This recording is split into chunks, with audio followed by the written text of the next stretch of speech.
Hello, fans. It's me again, and I'm here to talk about a wonderful movie I just happened to see recently before it came out at a pre screening, and it is La La Land. It is Emma Stone, it is Ryan Gosling at their top peak. They are really, really on point.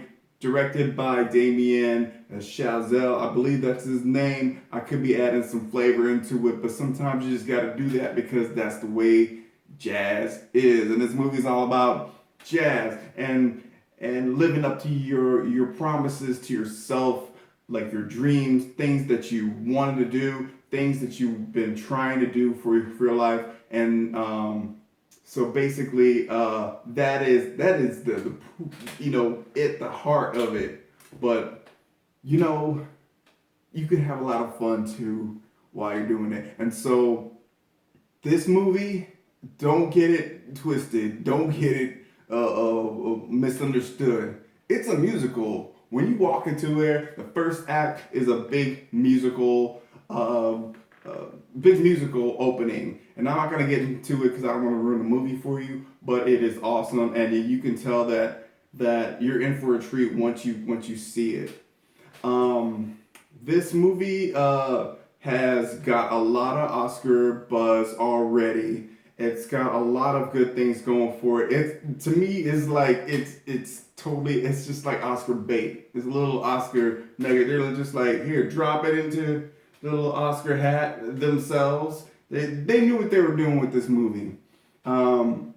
They know that basically we can put all these into effect, and you're gonna love it because we haven't seen anything like this in a long time. The acting is great. The screenplay is awesome. The music is awesome.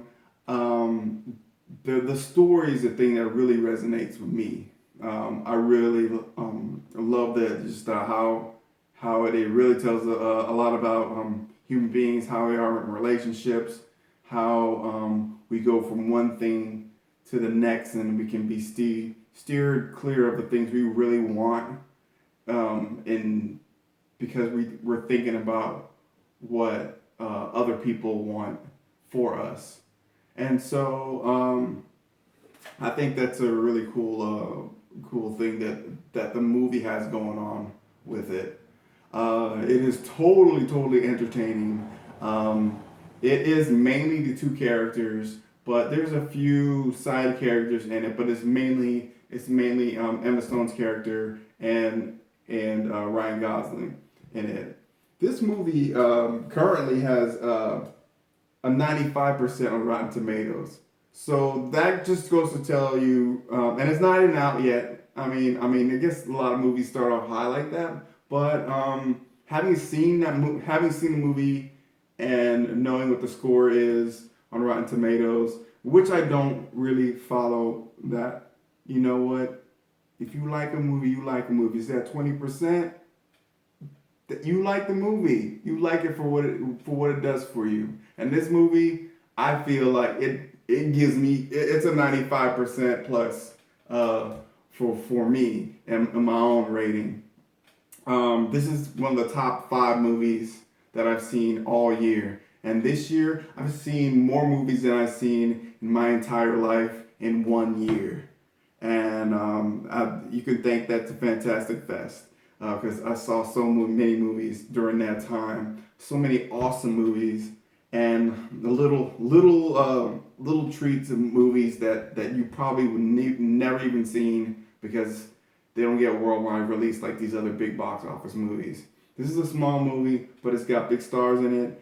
But it also has a lot of star power for it, and it has the makings of a great director right now. I mean, he's a great director already, in my opinion, but is not really recognizable yet. I saw Whiplash, I believe, last year, and it was, man, that movie's intense. One of the best things I like about it was the ending.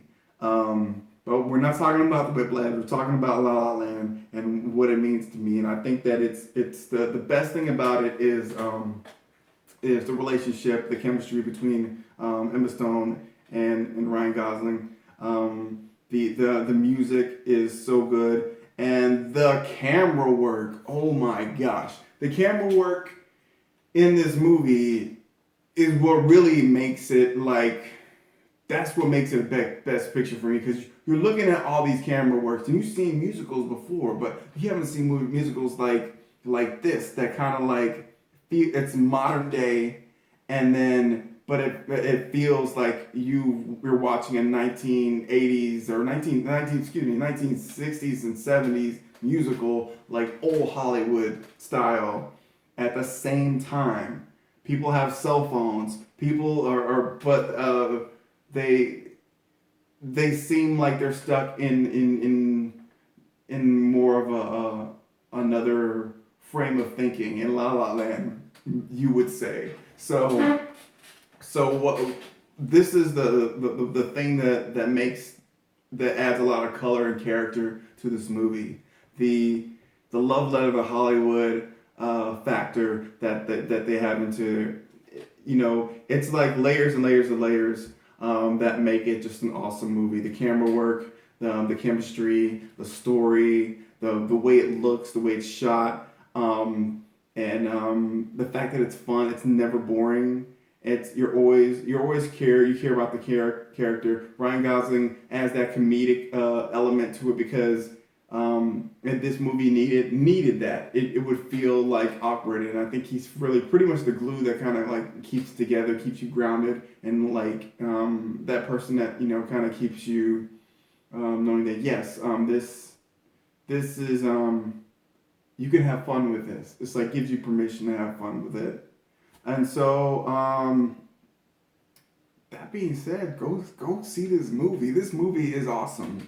It's in my top 5, like I said. So go see it. It's awesome. Check it out. Makes me want to sing. Makes me want to dance. Makes me want to just follow my dreams. And this is one of the things that I love about movies. It's the reason why you go see movies. There's a few movies that I can recall in my mind recently that done that for me. Like when I saw Mad Max, totally different movie, but when you're in a theater and you're watching that movie, you're like, wow, this is amazing. I'm talking about Mad Max Fury Road, just to be clear. So that's the reason why you go see movie. The reason why you go see movies is that movie magic that you get from it. You see it in the theaters, you feel that movie magic, and this movie oozes that magic, like just from it, and you should just go check it out.